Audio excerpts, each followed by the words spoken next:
Hello my friends, I am Marietta and I welcome you to Marietta's Art Show.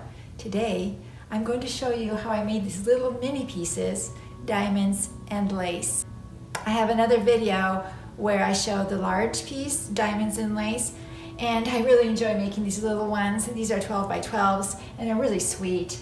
I know it's kind of hard to see, but I wanted to get them all for you in one place so you can kind of see what they look like, and they are very different from each other.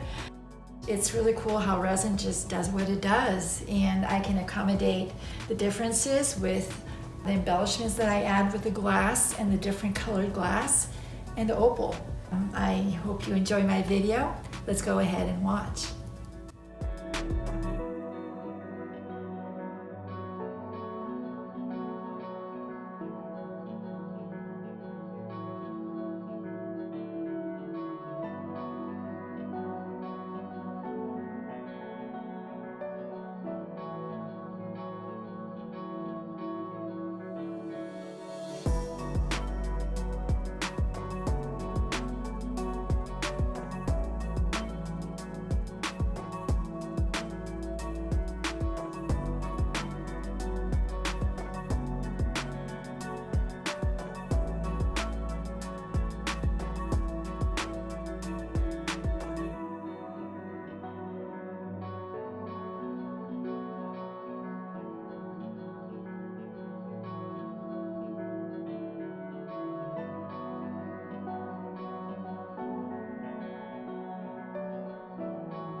Welcome back. I hope you enjoyed my video. I truly appreciate you watching my videos, subscribing, and giving me a thumbs up if you like my videos. And tell your friends. I really appreciate that. So have a great week until the next time.